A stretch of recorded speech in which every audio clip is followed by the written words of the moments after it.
اعوذ بالله من الشیطان الرجیم بسم الله الرحمن الرحیم. ګرانو مینوالو السلام علیکم. ستاسو ورور ستاسو ملګری فضل ربی پښتونیار تاسو ته نن یو نوی پروګرام کې مخاطب یم. عزتمندو، کرونا که بازار ته وځي، کرونا په دنیا باندې یو خوف دی د کرونا. عزتمندو، په هغې کې ډاکټران هم څه هدایت کړي دي چې یاره په دې باندې تاسو عمل وکئ.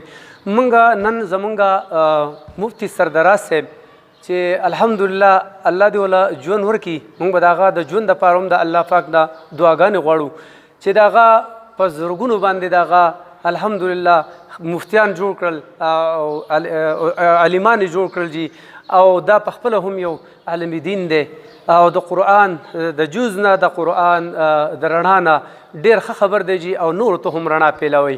عزتمندو، د هغه سره موږ په کرونا په حوالې سره یو څو خبرې خپلو مسلمانانو وروڼو ته داسې مخې ته راولو چې انشاءالله زموږ مسلمانان وروڼو به په هغې باندې عمل کوي، ځکه چې د نبي علیه السلام د صلی الله علیه و وسلم د زمانې نه را په دې خوا باندې داسې څه احکام د هغه هم دي، داسې څه د هغه سنت طریقه ده چې هغه عزتمندو دې وخت کې نن هم زموږ نه یېره ده.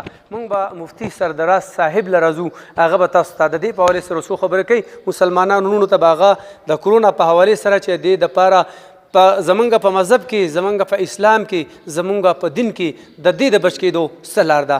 السلام علیکم ورحمت الله وبرکاتہ. وعلیکم السلام ورحمت الله وبرکاتہ. فضل ربی پښتونیار صاحب، ستاسو ډېره مهرباني چې تاسو یو ډېر اهم او ضروري موضوع باندې موږ ته د خبرې کولو موقع راکړه. د کرونا وي او که بل څه دا هر څه د الله پیداوښت دی، دا هر څه پیدا کړی دی الله پاک، او الله پاک چې پیدا کوي نو انساني دا ژوند چې دی په دنیا کې د امتحان دی. خو که موږ د الله پاک تابعداري کوو نو دا په موږ امتحان دی، په دې امتحان کې موږ به کامیابیږو. او که دا موږ د الله پاک نه ګڼو بلکې د ځان نه ګڼو یا د بل چا نه ګڼو نو بیا یقینا دا زموږ دپاره عذاب دی، په دې کې شک شبهه نشته دی.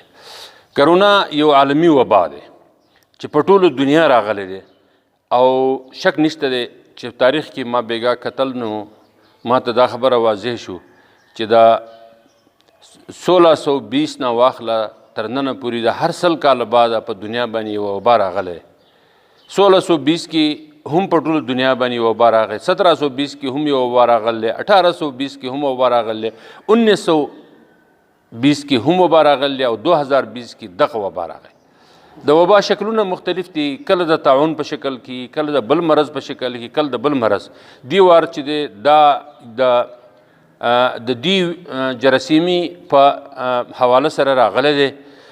نو هس د دې دو پهلوګان دي، یو د دنیاوي او دویم د روحاني. دنیاوي پهلو خو د دې دا دی چې نبی علیه السلام دا حکم کړی چې هر یو وبا په یو علاقه کې نو د بهر نه سړی هغه ته به نه ځي، او دننه سړی چې دا بهر ته به نه وځي. حضرت عمر رضی الله عنه په زمانه کې په شام باندې یو مرض راغلی، وبا او طاعون، او د هغې نه د مسلمانانو ټول نه عظیم جرنیل هم متاثر شو. نو حضرت عمر رضی الله عنه امیر المؤمنین نو هغه وی چې زه ځم شام ته، او د دې زمونږ د فوج چې کوم کمانډر دی د دې د صحت تپوس کوم. نو د هغه سره چې کوم خلک و صحابه هغو مشوره وکړه، چا وی چې لاړ دي شي، دا هر مرض د الله طرف نه دی، دا نه لګي، او چا وی نه دي ځي. آخري د نبی علیه السلام دا حدیث پیش کړی شو چې په کوم علاقه کې مرضی نو بهر نه سړی هغې ته متعدي مرضی نو نه ځي، او دننه کوم سړی دی هغه بهر. د دې وجې د اسبابو باندې عمل کول، پرهیز باندې عمل کول، دا زموږ د سنتو د توکل نه خلاف نه دی. الله پاک راوستی دی، خو الله پاک موږ له لکل داء دواون، د هر مرض دپاره علاج هم شته دی او پرهیز هم شته دی. پرهیز د ډاکټر د هدایت مطابق موږ به دا کوو چې اجتماع له به نه ځو. دویم دا دی چې موږ به باقاعده ماسک استعمالو. بل دا دی چې موږ به چا سره لاس به نه به میلاو. د اسلام طریقه ټول نه بهتر دا دی چې موږ به السلام علیکم لاس پسې نه به ایږدو، السلام علیکم به یې کوو.